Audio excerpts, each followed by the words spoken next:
എമ്പുരാൻ കണ്ടവർ ഓരോരുത്തരും വീണ്ടും വീണ്ടും ചോദിക്കുന്നു, ഇതൊരു മലയാള സിനിമ തന്നെയോ? ചിത്രം പ്രഖ്യാപിച്ച് 5 വർഷത്തോളമായെങ്കിലും കാത്തിരുന്ന് കിട്ടിയത് ഒരു അടാറ് സാധനം. ഇന്ന് രാവിലെ 6 മണിക്കായിരുന്നു ആദ്യ ഷോ. മലയാളം, തമിഴ്, തെലുങ്ക്, ഹിന്ദി, കന്നഡ ഭാഷകളിലാണ് ചിത്രമെത്തിയത്.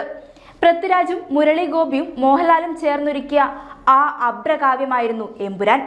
അന്യഭാഷാ ചിത്രങ്ങളിലൂടെ മാത്രം കണ്ടുവന്ന മേക്കിംഗ് സ്റ്റൈൽ മലയാളത്തിലും പറ്റുമെന്ന് തെളിയിച്ചിരിക്കുകയാണ് ഈ ചിത്രം. ഖുറേഷി അബ്രാമിനെയും സയ്യിദ് മസൂദിനെയും അവരെ ചുറ്റിപ്പറ്റിയുള്ള നിഗൂഢമായ ലോകത്തെയുമാണ് എമ്പുരാനിൽ അനാവരണം ചെയ്യുന്നത്. എബ്രാമിന് ആരാണ് സയ്യിദ് മസൂദ് എന്ന് തിരിച്ചും വ്യക്തമാക്കപ്പെടുന്നുണ്ട്. ഓരോരുത്തർക്കും അവരവർ ചെയ്യേണ്ട ജോലി എന്താണെന്ന് കൃത്യമായി എഴുതി വെച്ചിട്ടുണ്ടെന്നും ചിത്രം നമ്മെ ഓർമ്മിപ്പിക്കുന്നു. ഒരു കഥാപാത്രത്തെ ചൂണ്ടിക്കാട്ടി ഈ വ്യക്തി എന്തിനായിരുന്നുവെന്ന് ചോദിച്ചാൽ കൃത്യം ഉത്തരമുണ്ട്. ഖുറേഷി എബ്രാം അഥവാ സ്റ്റീഫൻ നെടുമ്പള്ളി തന്നെയാണ് എമ്പുരാന്റെയും നെടുംതൂൺ. നിമിഷങ്ങൾ മാത്രം വന്നു പോകുന്ന ഒരു സ്റ്റൈലിഷ് ലുക്കിൽ സ്റ്റീഫനെ അവതരിപ്പിച്ചുകൊണ്ടായിരുന്നു ലൂസിഫർ അവസാനിപ്പിച്ചിരുന്നത്. അന്ന് ആരാധകർ ചോദിച്ച ഒരു ചോദ്യമായിരുന്നു, ഈ ലുക്കിൽ ഒരു മുഴുനീള പടം വന്നാൽ നല്ലതായിരിക്കില്ലെന്ന്. ആ ചോദ്യത്തിനുള്ള ഉത്തരം പൃഥ്വിരാജ് ചിത്രത്തിലൂടെ നൽകിയിട്ടുണ്ട്.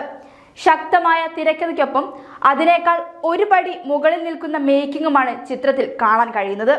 കട്ടയ്ക്ക് കൂടെ നിന്ന അണിയറ പ്രവർത്തകരാണ് ചിത്രത്തിന്റെ മറ്റൊരു വിജയമെന്ന് തന്നെ പറയാം. കാരണം ഖുറേഷിയെയും സയ്യിദ് മസൂദും ഒരുമിക്കുന്ന രംഗങ്ങളിലെ പശ്ചാത്തല സംഗീതത്തിന് എങ്ങനെ ഒരു ആസ്വാദനം നൽകണമെന്നറിയില്ല. അത്രയേറെ ഗംഭീരമെന്ന് ഒറ്റ വാക്കിലൊതുക്കാം. അങ്ങനെ ഓരോ ഗാനങ്ങൾക്കുമുള്ള പ്രത്യേകത ഏറെയാണ്. അതേസമയം സ്റ്റണ്ട് സെൽവയും സംഘവും ഒരുക്കിയ സംഘടന രംഗങ്ങളും ചിത്രത്തിന് നൽകിയ അനുഭൂതി വിവരിക്കാൻ കഴിയില്ല. കിടുക്കി തിമിർത്തു. അതോടൊപ്പം Manju Warrier, Tovino Thomas, Indrajith Sukumaran, Suraj Venjaramoodu, Jerome Flynn, Baiju, Sai Kumar, Andrea Tivadar, Abhimanyu Singh, Saniya Iyappan, Naila Usha, Giju John, Nandu, Murugan Martin, Manikuttan, Aneesh G Menon, Shivada തുടങ്ങി വമ്പൻ താരനിരയും ചിത്രത്തിലുണ്ട്. 2025 ജനുവരി 26 ആദ്യ ടീസർ പുറത്തുവിട്ടുകൊണ്ട് പ്രമോഷൻ ജോലികൾ ആരംഭിച്ച ചിത്രത്തിന്റെ കഥാപാത്രങ്ങളെ പരിചയപ്പെടുത്തുന്ന രീതിയും ഏറെ ശ്രദ്ധ നേടിയിരുന്നു. ഗെയിം ഓഫ് ത്രോൺസിലൂടെ ലോക പ്രശസ്തനായ ജെറോം ഫ്ലിന്നിന്റെ സാന്നിധ്യം ചിത്രത്തിന്റെ താരനിരയ്ക്ക് നൽകിയത് പാൻ വേൾഡ് അപ്പീൽ നൽകുന്നുണ്ട്.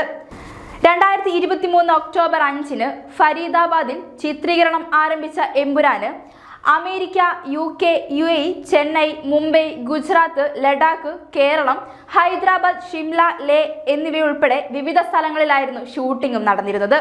പൂർണ്ണമായും അനോമോർഫിക് ഫോർമാറ്റിൽ ഷൂട്ട് ചെയ്ത ചിത്രത്തിന്റെ 3ാം ഭാഗവും ഇതേ ഫോർമാറ്റിൽ തന്നെയാവും ഒരുക്കുക എന്നും പൃഥ്വിരാജ് വെളിപ്പെടുത്തിയിരുന്നു. Aashirvad Cinemas, Lyca Productions, Sree Gokulam Movies എന്നിവയുടെ ബാനറിൽ ആന്റണി പെരുമ്പാവൂർ, സുഭാസ്കരൻ, ഗോകുലം ഗോപാലൻ എന്നിവർ ചേർന്നാണ് സിനിമ റിലീസിനെത്തിച്ചത്. മലയാളത്തിലെ ഏറ്റവും മുതൽ മുടക്കേറിയ സിനിമയാണ് എമ്പുരാൻ എന്നാണ് പറയുന്നത്.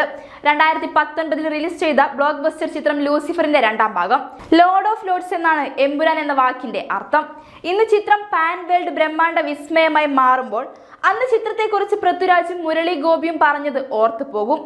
തമ്പുരാനും ദൈവത്തിനും ഇടയിൽ നിൽക്കുന്ന ഒരു എൻറ്റിറ്റി എന്നാണ് ഇരുവരും പറഞ്ഞിരുന്നത്.